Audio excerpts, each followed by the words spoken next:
वाली वध की कथा। तदंतर वे सब लोग वाली की राजधानी किष्किंधापुरी में गए।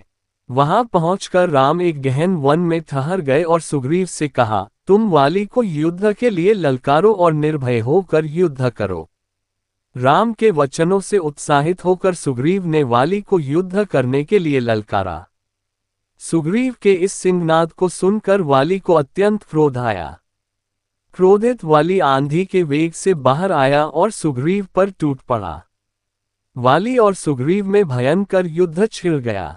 उन्मत्त हुए दोनों भाई एक दूसरे पर घूंसों और लातों से प्रहार करने लगे।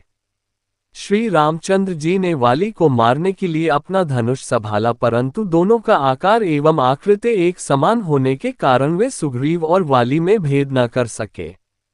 इसलिए उन्होंने बाण छोड़ना स्थगित कर दिया। वाली की मार न सह सकने के कारण सुग्रीव ऋषिमुख पर्वत की ओर भागा। राम लक्ष्मण तथा अन्य वानरों के साथ सुग्रीव के पास पहुंचे।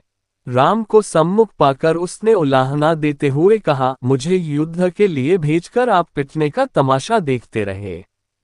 बताइए आपने ऐसा क्यों किया? यदि आपको मेरी सहायता नहीं करनी थी तो मुझसे पहले ही स्पष्ट कह देना चाहिए था कि मैं वाली को नहीं मारूंगा, मैं उसके पास जाता ही नहीं। सुग्रीव के क्रोध शब्द सुनकर रामचंद्र ने बड़ी नम्रता से कहा, सुग्रीव, क्रोध त्यागो और मेरी बात सुनो। तुम दोनों भाई रंग रूप, आकार, गति और आकृतियों में एक समान हो, अतः मैं तुम दोनों में अंतर नहीं कर सका और मैंने बाण नहीं छोड़ा। यदि मेरा बाण वाली को लगने के स्थान पर तुम्हें लग जाता तो मैं जीवन भर किसी को मुख दिखाने लायक नहीं रहता।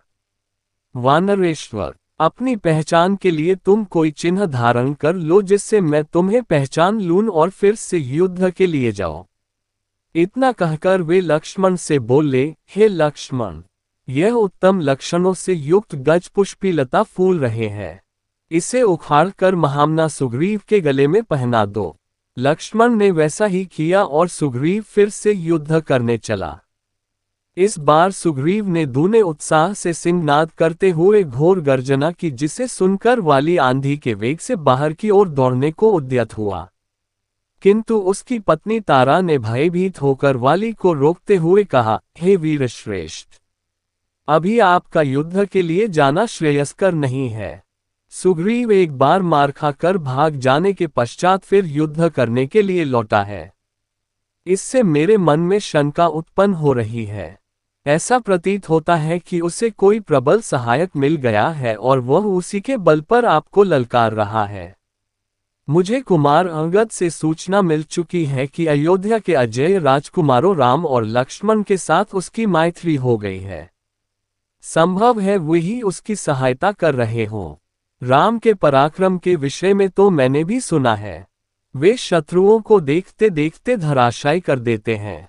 यदि वे स्वयं सुग्रीव की सहायता कर रहे हैं तो उनसे लड़कर आपका जीवित रहना कठिन है। इसलिए उचित यही है कि इस अवसर पर आप बैर छोड़कर सुग्रीव से मित्रता कर लीजिए। उसे युवराज पद दे दीजिए। वह आपका छोटा भाई है और इस संसार में भाई के समान हितु कोई दूसरा नहीं होता। उससे इस समय मैत्री करने में ही आपका कल्याण है। तारा के इस प्रकार समझाने वाली ने कहा, वरान ने, मैं सुग्रीव की ललकार को सुनकर कायरों की भांति घर में छिपकर नहीं बैठ सकता और न ललकारने वाले से भयभीत होकर उसके सम्मुख मैत्री का हाथ ही बढ़ा सकता हूँ।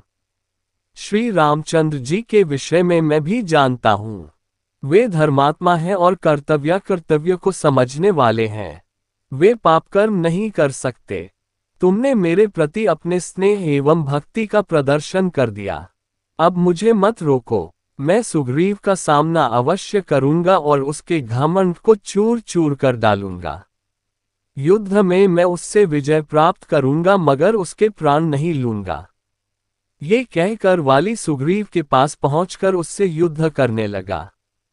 दोनों एक दूसरे पर घूंसों और लातों से प्रहार करने लगे। जब राम ने देखा कि सुग्रीव की शक्ति क्षीण होते जा रही है तो उन्होंने एक विषधर सर्प की भांति बाण को धनुष पर चढ़ाकर वाली को लक्ष्य करके छोड़ दिया। टनकारा ध्वनि के साथ वह बाण वाली के वक्ष में जाकर लगा, जिससे वह बेसुध होकर पृथ्वी पर गिर पड़ा। इसी भगवान की वीडियो देखने के लिए सब्सक्राइब करें चैनल को और बेल आइकॉन दबाएं।